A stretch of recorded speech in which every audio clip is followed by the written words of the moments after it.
Good morning, good afternoon, good evening, ladies and gentlemen. This is Pit Talk, pulling pits and opinions with your host, Gunny G, where service members help service members, period. Follow, like, subscribe everywhere you get your podcast and on most social media platforms. Let us know how we're doing. Any criticism is good criticism. We got a special guest, Twitter famous special guest by the name of Sergeant Ozzy. Go ahead and say hi to the listeners. Hello, and how y'all doing today? Hey, perfect. We can hear you loud and clear, Sergeant Oz. I appreciate your time coming on the show and just sharing your experience with others so that we can be better service members and we can learn from each other, basically. We'll start with this brief background. Where are you from? Where are you enlisted from? And where were your duty stations at? So on and so forth. Okay, I'm from Detroit, Michigan. That's where I enlisted at. Some of the duty stations I've been in Korea, Germany, Bosnia, Iraq, Afghanistan, Honduras, Colombia, Italy, and Poland.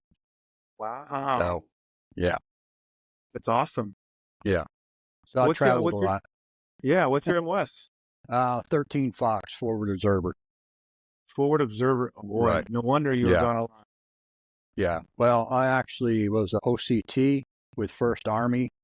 So, of course, we did training all across the country and all across the world.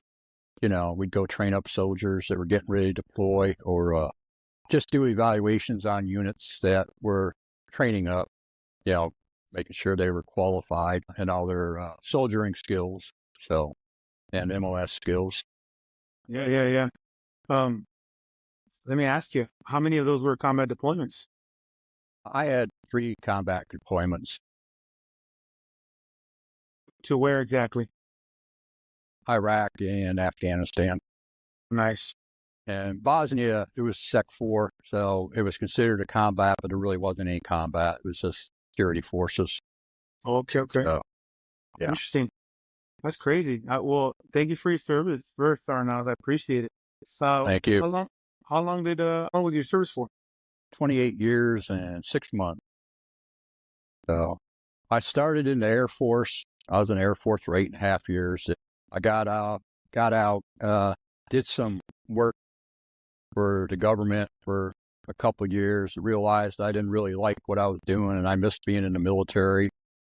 So I went back to join up and was denied to go back in the Air Force. And they said, hey, go talk to the Army recruiter, which I did. And ended up going in the National Guard first for about 1.5 years, and then went on my Title 10 orders and just stayed on them for the rest of the time. And with 1st Army and a couple other units, and ended up, getting 20 years active duty time altogether. Nice. Yeah. Well, congratulations, right? Well deserved. Yeah. Worked hard for it. Absolutely. Yeah. Hell yeah. It sounds like you went all over the place. Were you married while you were in or no? Oh, yes. How was that on family? I was very lucky to have a supportive wife. She took care of things at home while I was gone all the time. So I lucked out in that, part of life. It was easier when I was gone all the time than it has been since I retired and we're together all the time. We weren't really used to that togetherness for a while. Yeah. Yeah. I can relate because I remember I missed my daughter's birth. I missed my 2 oldest kids. I missed their births. I missed some of the birthdays, and then it's kind of just being away. It's just easier to stay away instead of kind of messing up their schedule, their groove. Mom do this, mom do that, and you kind of trying to fit in somewhere. It's always hard to fit in somewhere when you've been gone so long. Right. Yeah, I agree with that. Yeah. Family life is not the best if you're going to be in the military. You really need to have a supportive spouse on your side that can take care of things, especially when you're going to be gone all the time. Absolutely. Whether it's out to the field or deployed somewhere. Did you have any kids while you were in? Yeah, by the time I married my wife I have now, she had a 10-year-old, and mine were growing already. So, yeah. You have 3 total, mixed family. No, we got 4. We got 4 total. 4 total. Yeah. Okay. Yeah. Wow. Easy day. Yeah. Do you have? Well, so I'm assuming grandkids. Oh yes. How many? See, 4, let's see, 1, 2, 3, 4, 5, 6, 6, and number 7's on the way next month. Man, I'll tell you what, Yeah. my parents, or I watch my parents and I watch my grandparents and I watch my great grandparents still live. And it's a tremendous blessing to get the privilege and honor to get to watch your kids have kids, isn't it? Right. Well, Man, how does that feel? yeah, it's good. And actually, the great grandchild was on the way also next month. So, yeah. So, That's even more of a blessing, isn't it? yeah, I'm getting old. That just tells me I'm getting old. Tell me about it. Yeah, I'm 36. I'm on my fifth Now one. you're a puppy. But hey, why did you, let me just start off with this. How did you come up with the name on Twitter the way you did? Well, I come up with that name. Which one? The title of disabled veteran, or Yeah. well, because I'm a disabled veteran, and I'm a constitutional conservative. I'm a strong supporter of our Constitution. I believe in our Constitution and the Bill of Rights. So I found it to be the perfect name for me. Disabled veteran, constitutional conservative. There you go. So, yeah. When did you retire? I retired in 2012. Oh, okay. So I had just came in 2010. Yeah. Wow. Well, I said you're a pup. You ain't lying. Oh, that's crazy. Yeah. How was your transition period when you from military to civilian again? It was rough because I had just gotten back from Afghanistan, and it was really rough. It took me a long time to adjust. Yeah. You have periods you go through that you're sometimes not so proud of, and it was rough on me. It was rough on my wife, but we got through it. So, How did give me one of those tools? How'd you get through it? Counseling, talking other soldiers, other military members that were experiencing the same thing, talking to them, saying, so what are you doing about this? I know, you were either there with me, or, what's going on. How are you handling this? So that's pretty much how I got through it. When I got back, I've never done drugs in my life, but I drank very heavily when I got back. It caused a separation period between my wife and I, because it was either quit drinking or we're done, and I had to go through that period of drying out and being a little bit angry. I mean, my biggest issue was anger, and, and trying to learn to control that anger. And it was bad decisions were made. People were hurt. People were killed, right decision, wrong time, just caused a lot of anger in me. That was the last deployment in Afghanistan. Making a decision that got somebody killed, that really affected me for a long time. It still does, It's not, I don't think I'll ever get over it, but it was the right decision. And it just, happened to be a misfortune for the service member that lost his life. Yeah. Sorry to hear that. Yeah. I tell you what, I hear time and space over. They took a couple of my buddies, a little older than me, that a couple of my mentors, they say time and space over love heals all. Right. It seems like you need a lot of. How long do you think it took you for? Obviously, you're never going to forget these traumatic events, but you only know how to cope with them or deal with them throughout daily life. How long did it take you where you found out that it was a good starting point for a new season? Well, it took me about a year and a half, to really start more being concerned about me, because really I had no concern for myself when I was going through all that. I didn't care.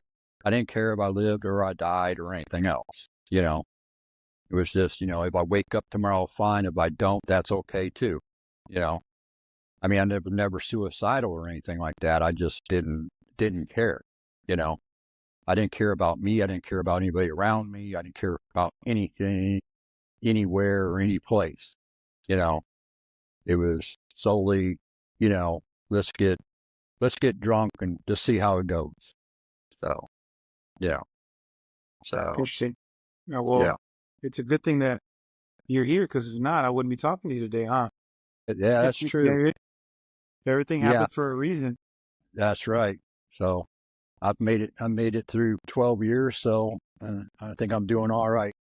You know, Absolutely. Yeah, for sure. I really didn't think I would be here right now at this time. I didn't, and I'm just so fortunate. Like I always said, God is good. And it was for the Lord. And there's situations where I should have been dead, and I just feel like God God saved me, and just the way that it is. I just not a highly religious person or anything like that. I don't go around preaching. I just have my own comfort knowing that I have faith in God and in Jesus, and that I should be, that I'm okay because of that. Yeah, So, yeah, absolutely. I'll tell you yeah, what, Ozzy, that's rough. I mean, I've never yeah, been much of a drinker, but what's one of the things that obviously alcohol is a, short-term kind of thing, short-term band-aid, the problem's still there tomorrow. What can you tell the listeners, right? Because the demographics are from 18 to 27. And I would bet a check on it that some of them are big drinkers, right? And they use right, drinking as an outlet. right. Tell them a better tool than Better drinking. tool, Yeah. talking Talking. to somebody, getting involved in something. I took up golf, which has helped me tremendously. If you are a veteran and you don't golf but you want to, there's a veteran golf association. You can join that. You play in tournaments with all veterans all over the country, anywhere, any state. And there's a lot of, I know Germany, and I want to say Kuwait or Saudi Arabia or one of the other have started up somewhere over there, Qatar. There we go. Have started up a Veterans Golf Association there also. So, because there's, I guess, enough veterans living over there, they can do that. Nice. So, yeah, spending time with other veterans is really the best thing I can recommend to anybody, Hmm. especially anybody that's having any problems, and talking to them and letting them know what they're going through, you know, because if you don't talk about it, it just gets worse. Can you agree with me when I say the analogy of kind of a balloon? This kind of fills up, and then something bad happens and it kind of pops. Yes, I can agree with that. Hmm. 100%. Yeah. Yeah.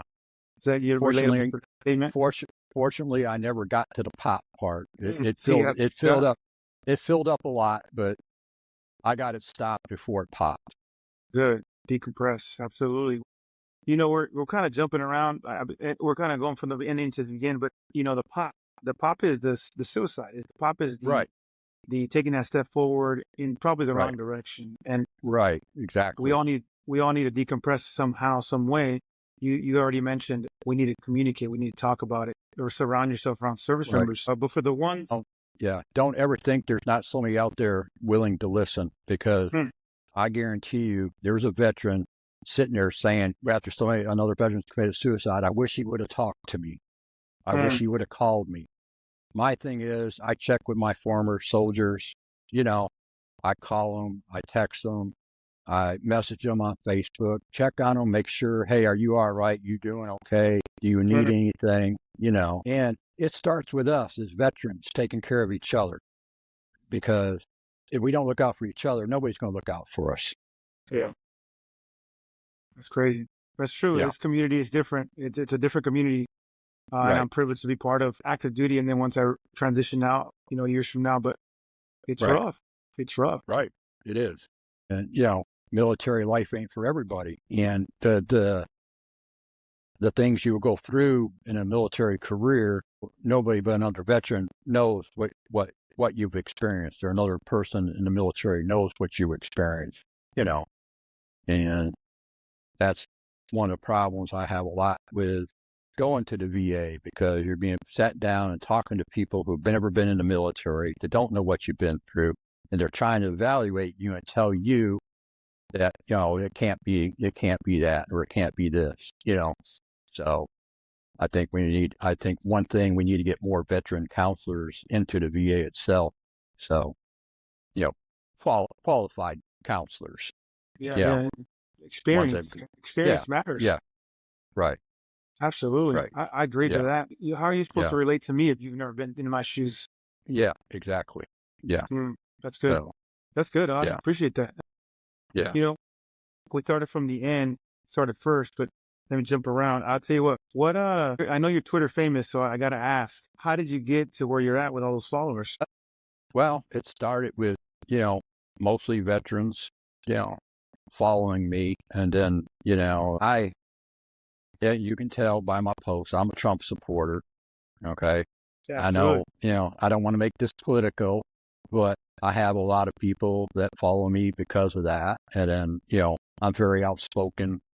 You know, I try not to be too negative towards the other side and more pro for my side.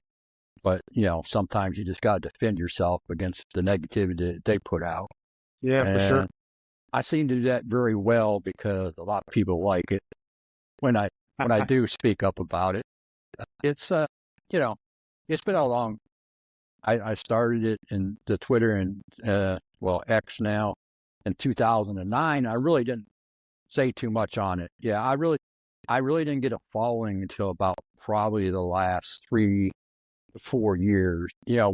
When it does come, it's like right now I got like 11,000 within a couple of days, and it's been a lot. It's been a long process work. Talking, putting out buddy checks. Yeah.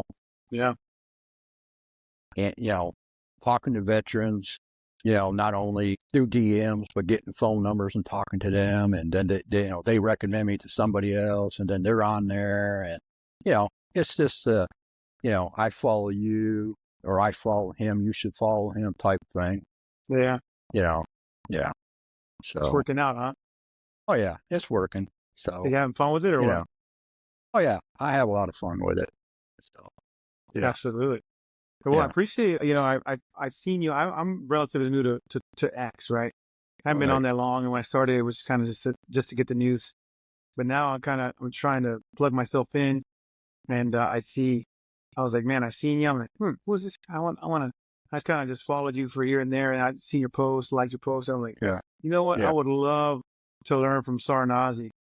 Would Yeah. love to learn from. Well, and I post some just personal things that happen in my life, and people seem to enjoy that, things that I do around my neighborhood. I'm very, very protective of my neighbors. I have a lot of elderly neighbors, not that I'm a spring chicken or anything, but they're older than I am, so I look out for them. And we have some single elderly women that, have homes here that are by themselves. So I make sure they're taken care of, and, stuff like that, which helps me because it gives me something to do, Yeah.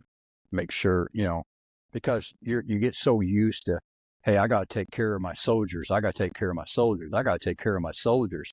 Then all of a Yeah. sudden you got nobody to take care of, Yeah. But now I feel because of my neighborhood and my neighbors and starting up a neighborhood watch stuff, like I'm back to where I feel like, hey, I got somebody to take care of again. Yeah. I feel useful and worthy again for, for myself. That's the feeling I get from doing the things that I do around here. Yeah. So, Hey, you think that has to do with a lot of our suicide purpose yeah, mission? yeah, feeling worthless, useless. That so much. I want to say, one is you're not worthless and you're not useless. Everybody has a purpose. You just got to find that purpose. It may take a while. It may take 5, 10 years, but you're here for a purpose, and you got to find that purpose. So, Yeah. yeah. Absolutely. Look, I'll tell you what. This has been good. I'll tell you, I'm learning a lot from you. What's one of the hardest separation periods you had from your wife and your family while being in the military? I don't. They were all hard. Separation periods. They were all hard. I don't know. I can tell a story. I went down to Central America. I can't say where I was at. I was gone. I was only supposed to be there for 90 days. And it ended up being longer, but we weren't allowed to communicate with anybody, tell them where we were at, what we were doing, one of those things. My mom called the president, Pentagon, her state representative, her senator, Oh boy. and said, they kidnapped my son, and then you won't tell me where he's at. I got called in and had to write a letter to your mother, tell her you're all right, put it in an envelope, put a stamp on it, don't mail it locally, stick it on a plane, ask somebody to drop it into a mailbox for you. I said, okay, I can do that. And I did that. Yeah. So that was, like I said, it was only supposed to be 90 days and ended up being a little bit over 6 months. Wow. So, yeah. That's a big extension. Yeah. Yeah. Especially when you can't tell nobody, That's true. and nobody can give any answers on it. So, The first place your mind goes is, where's he at? Is he dead? That's crazy. I can't talk. What the? Yeah. Absolutely. What was one of the most kinetic deployments you were on? Was the last one? Yeah, the last one in Afghanistan. Yeah. So, How do you feel about the pullout? Not happy about it. It's like we went in there and we were trying to make, people don't understand what the Taliban is like.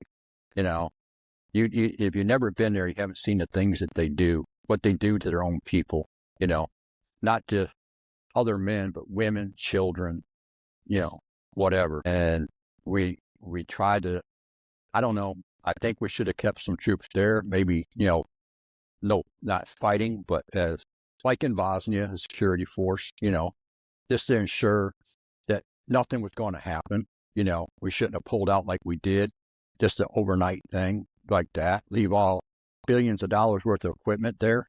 We basically supplied, military equipment to terrorists around the world is what we did by doing that, So, yeah, I wasn't happy about it. I'm still not happy about it, and look what happened, if we started, pulling out and it took a matter of days, which we all said would happen, if we ever leave, the Taliban have control of this country in 30 days. So I think it was less than that. So yeah, it's true. Yeah. That's crazy. And unfortunately, 13 service members died. Yeah. That's the worst. That's probably the worst part. I mean, usually when you egress from a forward operating base like that, it takes more than just a couple of days, doesn't it? Yeah. Yeah. It takes a while. Yeah. Yeah. You got to do it in increments. You can't do it all at once. Yeah. I heard that one of the general's advice to the president was it would be cheaper to leave it there. How do you feel about that? All the equipment. Yeah. It'd be cheaper to leave billions of dollars of equipment in there. That's a wild statement. Yeah. Yeah. Interesting. Well, how was it not being in there, but how was it looking from the outside in? How did you feel while that was going on? Mad, Were you watching it like every day or what? Oh yeah, I was watching it, and I'm like, I can't believe this. Why do we have, it's like anywhere we go. Why do we have people there dying, and then we do stuff like this? We had soldiers, Marines, sailors, airmen, lose their lives over there, and it was like, well, it was just all for nothing, Yeah.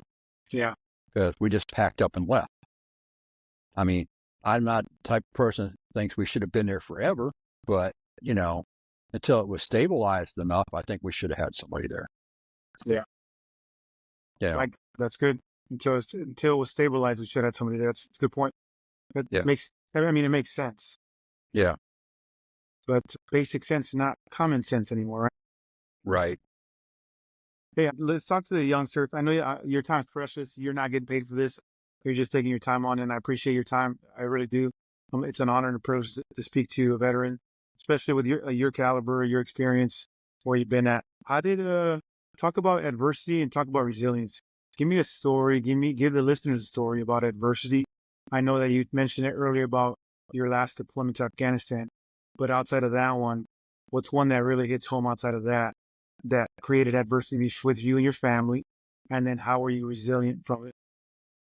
Well, like I said, I mentioned it earlier when, the adversity, living in we lived in I want to say austere environments, no basic necessities, relying on people to send us stuff, not only in Afghanistan or Iraq or Bosnia, but other places in the world, where we've been that, if it wasn't for the American people, how sending those, care packages and stuff, it would have been a lot worse. I kind of trying to think how to answer your question, but, I mean, everything was, I don't know, everything, every deployment I ever went on was hard, nothing was ever easy, because you got to say goodbyes, that, and, get to new places, not knowing a language, having to work with foreign troops, overcoming it, trying to learn some of their language, talk to, so you can talk to them, communicate, I learned some Spanish, I learned some Korean, I learned some Tagalog, I learned a little bit of Japanese and some German, and Wow. So yeah, just enough to, hey, I can get my point across, Yeah. Of course, that's the way I wanted to overcome things, being able to communicate, because, they always say shoot, move, and communicate. Well, you can't shoot and move, you can't communicate. That's good. Yeah. That's good. That's good. Hey, I'll tell you what, give these young bucks some good thick skin advice. Your experience is way different than my experience. I'll tell you that. Right? Yeah. I had the latter end of deployment to Afghanistan, which, all the aggression from the Taliban. It was a lot of indirect fire at that point. There was no one, head to head kind of kinetic conflicts or anything like that. It was more indirect. I was in Bagram and I got to be in Camp Shank a little bit. Just give us some advice for some thick skin, like, hey, your experience made you who you are. Suck it up kind of thing. You know what I mean? Yeah. Well, one, you're going to be in the military, you got to have thick skin because you're going to take a lot of crap from people. It starts early, and don't think just because you get rank, it's going to get any better, because then you just catch crap from people that are higher up. Yeah. More responsibility, the more crap you get, but just be tough, learn your skills, be proficient, take care of each other, always have each other's back, that to me, that to the younger people, that's the biggest thing. Always have each other's back, no matter what, I always said, in the military that I was in, I don't know, they say there was racism. I didn't see it. It didn't matter. We were all one color, green. That was it. Yeah. And that's what you need to be. One color, green. That's it. Or blue if you're in the Air Force or whatever the Navy wears. Green, blue, gray, they got multiple uniforms they wear. Never know what they're going to have on. Sleeves up, face down. Yeah, not knocking them. I work with them every day. Yeah. Well, I worked with a lot of them. I was in Kuwait for a while. I forgot Kuwait. I was in Kuwait. Actually built Ali Asaleen there. I was pulled. Yeah, I was kind of pulled and said, look, they're having problems over here. Go take care of it. I said, that sounds like something for an engineer. Okay, you're an engineer now. I said, no, I'm not. Yes, you are. Go take care of it. So got them on track on building that, getting it finished. So you ever been through Ali Asaleen and stayed in the tents? Myself and a lot of my soldiers put all those tents up for you guys coming through there. Yeah. So crazy. Yeah. Good times. Yeah. Hot. Real hot. That's true. It is hot over there. Yeah. I got there at 2 a.m, transitioning from there went to, I think, going from Kuwait to Qatar and then Qatar to Bagram. Yeah. But it was cool. They had a little shopette, 24-hour shopette. You just scan your ID for the military and get like 2 subs. It was dope. It was amazing. Little transition period, like 6 hours. It was nice. Yeah. I enjoyed it, but it was sticky. It was nasty. Yeah. You got off the plane, you started sweating. Yeah. Unfortunately, that was heat with humidity there. It says as the desert is dry, I recommend go to Kuwait and you'll see that it's not. Yeah, that's bad. Facts, Ozzy. Yeah. Oh man, that's awesome. This has been my pleasure for sure. I don't know what you got going on today, but I hope that This is one of your highlights. I hope that you had fun with this. I'm having fun learning from you. I got one more question for you. Okay.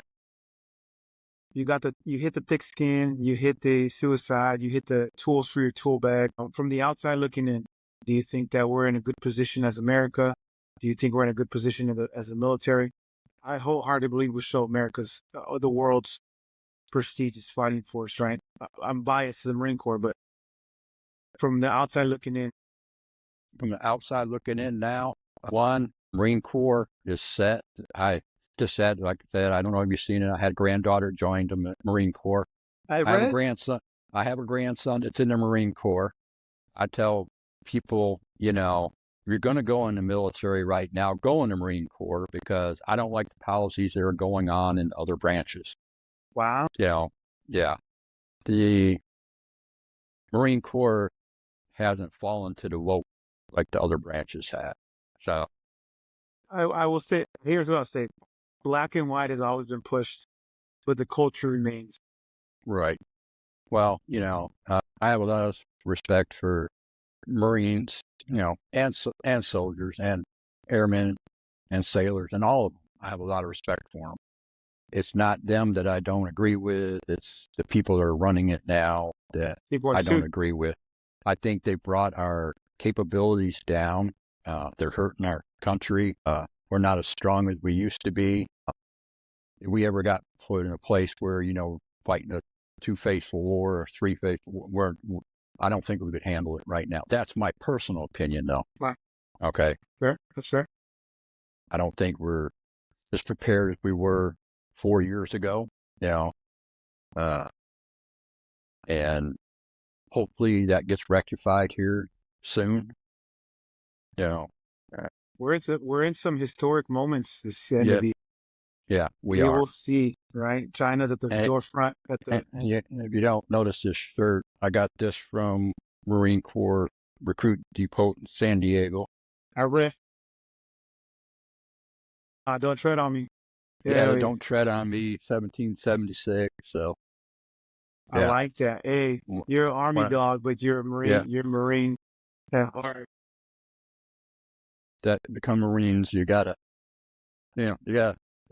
switch a little bit on your. Hell yeah. Yeah. Ozzy, I like you already. I like you so much more now. It's like I'm from Michigan. The daughter went to the University of Louisville. So I became a University of Louisville fan, and yeah, that makes sense. Yeah. That's Ozzy. Look, I'll tell you what, it's been an honor and a privilege to talk to you, learn from you, use your experience so that young service members can excel and move forward and be a better warfighter overall. I do appreciate you giving kudos to Marine Corps, Everett. I'm all about it. If somebody wants to know more about you, get a hold of you, where can they reach you? You know, basically, like I said, if they're a veteran and they need to talk to me, just go on to X and, you know, look up disabled veteran, constitutional conservative, shoot me a DM. You know, if you need to talk, we can talk on there. If you need a phone call, I can make a phone call. You know, if you need somebody and you're within the day, hey, I have no problem traveling a day to be with somebody that thinks they're going to do something wrong. I read. Yeah. That's what's up. So I've done it before and I'll do it again. So, where'd you retire at? I retired at Fort Knox in Kentucky. Fort Knox? Yeah. Kentucky, you said? Yeah. Nice. Yeah. Nice. Well, congratulations on retirement. Congratulations on your service. You're in a better spot now. Hey, I have you in my electronic Rolodex. I know you know what a regular Rolodex is. Right. I have an electronic Rolodex, so I have you put in now. So if you ever need anything from me, you know where to reach me at. I appreciate your time. The listeners are going to appreciate your experience. Ladies and gentlemen, this is Pit Talk, pulling pits and opinions with your hosts, Gunny G and Sergeant Ozzy, where service members help service members, period. Follow, like, subscribe, everywhere you get your podcast and on all social media platforms. That's all we're doing. Ladies and gentlemen, we out. Sergeant Ozzy. Didn't catch that last bit there. Oh, you're good. Man. Well, thanks for having me on. Anytime, Absolutely. Brother. Okay. All right. If you have anybody else that would love to come on and share their story, their experience, shoot them my way. I'm all for it. Okay. I'll do that. All right, Oz. Thanks. All right. You have a good day, man. You too. Thank you. Bye-bye. All right. Bye.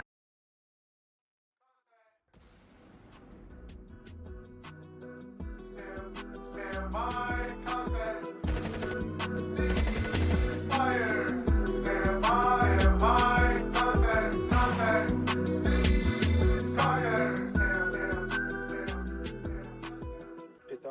podcast featuring active service members to discuss their thoughts and opinions on various issues surrounding military life, current events, and history. The statements heard here are the opinions of its members and guests. These do not necessarily reflect the views of the Department of Defense and are not endorsed or sponsored in any way. Listener, viewer discretion advised.